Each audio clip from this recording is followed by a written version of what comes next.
Herkese merhabalar, ben Huri. Huri Metek Mutfak'ta kanalıma, mutfağıma hoş geldiniz. Pratik, lezzetli kahvaltılık tarifler ile geldim.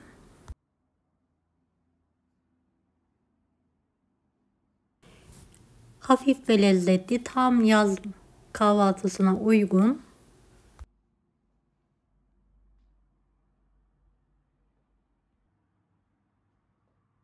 Peynir tabağı, salata tabağı ve meyve tabağı hazırladım.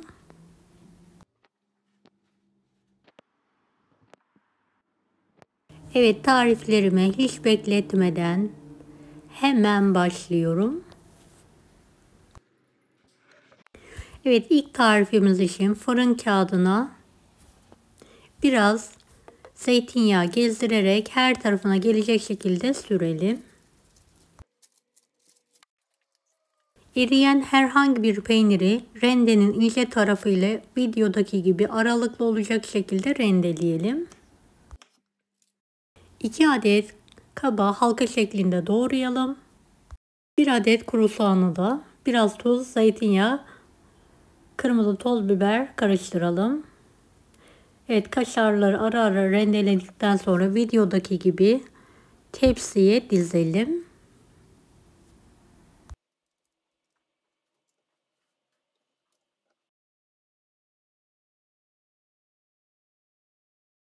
Soğanları da orta kısmına alalım.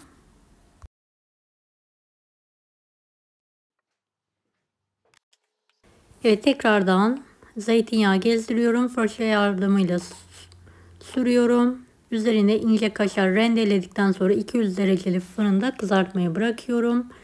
Buzluktan buzlu bir şekilde böreğim var. Onu da birlikte pişiriyorum. Lorlu biber kızartması için beyaz peynir, maydanozu bir kaba alıyorum. Yumurta beyazı 2 adet. Biraz tuz. Biberlerimi de yıkadım, kuruluyorum. Baş taraflarını keserek içindeki çekirdekleri de çıkartalım. 2 adet domatesi rendeledim. Biraz zeytinyağı. Şöyle bir baş taze sarımsağı ince ince doğradıktan sonra tepsiye yayalım ve karıştıralım. Evet, beyaz peynirli, kaşarlı iç harcımızı karıştırdıktan sonra biberleri iyicene sıkı sıkı dolduralım.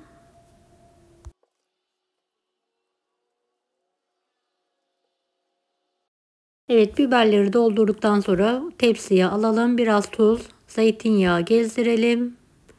Kabaktan sonra biberimi de fırına veriyorum. Kızarması için. Evet, kabağımı soğutmaya bırakıyorum. Suyum kaynadı. Hemen çayımı demliyorum.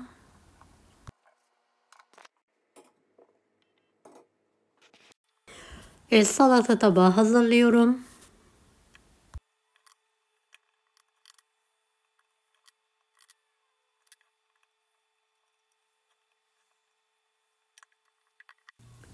Marul yaprakları, domates, salata ve kaşar dilimleri ile en sonunda dereotuyla süsleme yapıyorum.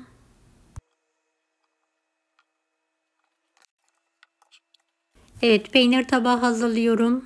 Abaza peyniri, beyaz peynir, şerkez peyniri, çubuk peynir, top peynir. Hepsini bir tabağa alarak hazırlıyorum. Bir de örgü peynir kullandım. Portakal dilimleri, kivi dilimleri ve muzum var. Bir tabak hazırlıyorum. Süt reçeli, şekersiz fıstık ezmesi ve bademli meyve tabağımı hazırlıyorum. Evet, reçel tabağı ev yapımı çilek reçeli, ahududu reçeli ve bal. Zeytin tabağı yeşil zeytin, siyah zeytin ve tereyağı. Bir tane avokadoyu beyaz peynirle şöyle ince ince ezelim. Kabakların üzerine sürelim. Marul ve domatesle sandviç şekilde hazırlayarak servis tabağına alabilirsiniz. Dilediğiniz malzemeyle bu sandviçi hazırlayabilirsiniz.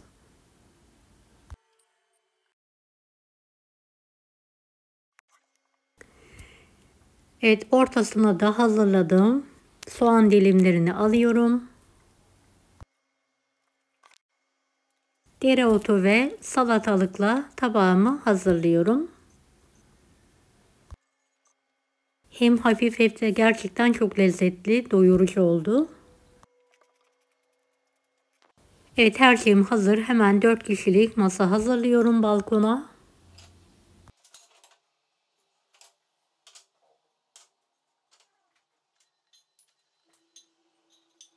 Beni hangi ülkeden veya şehirden izliyorsunuz merak ediyorum. Yoruma yazarsanız sevinirim.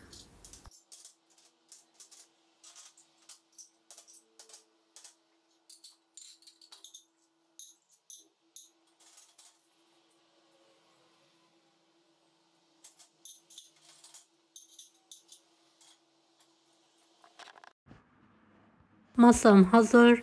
Çayım da demlendi. Servise hazırlıyorum.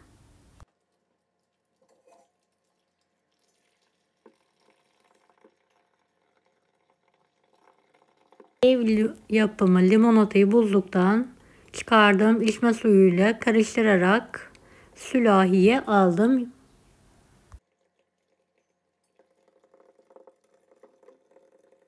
Çayım ve portakallı limonatam da hazır. Hemen masaya alıyorum.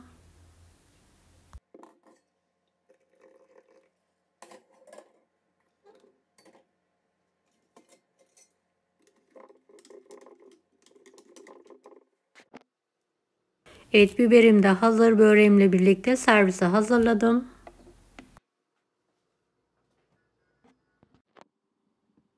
Evet, hazırladığım ikramlıkları, sunumlukları masaya alıyorum.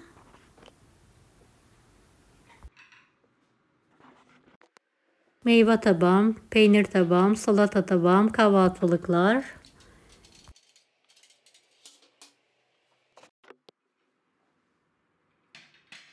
Evet, hazırladığım tarifler, biber, kabak ve böreğim.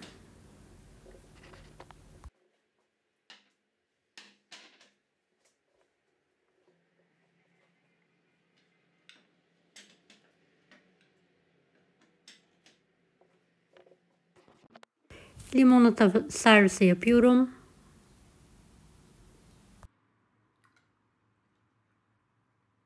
Tarifini kanalımdan ulaşabilirsiniz. Ev yapımı çok lezzetli oluyor. Yaz aylarında kurtarıcı bir tarif. Buzluğunuzda her zaman bulundurabilirsiniz. Evet, masam hazır.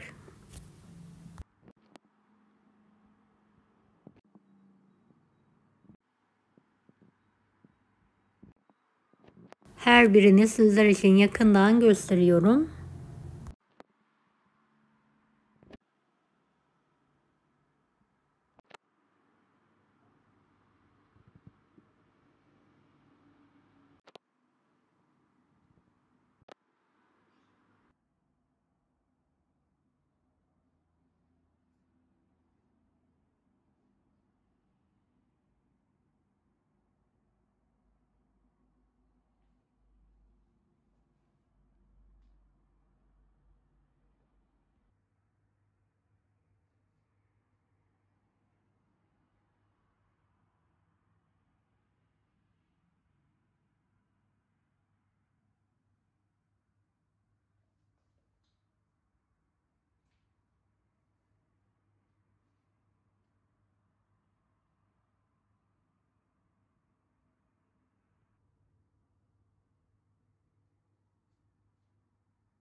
Çay servisi yaparak masaya geçiyoruz artık.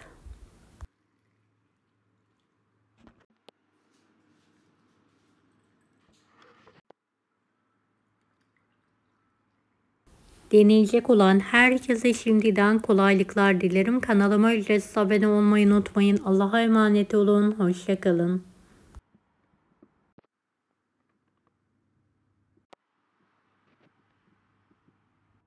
Daha farklı tarifler için bunları da izlemeyi unutmayınız. Kolay gelsin herkese.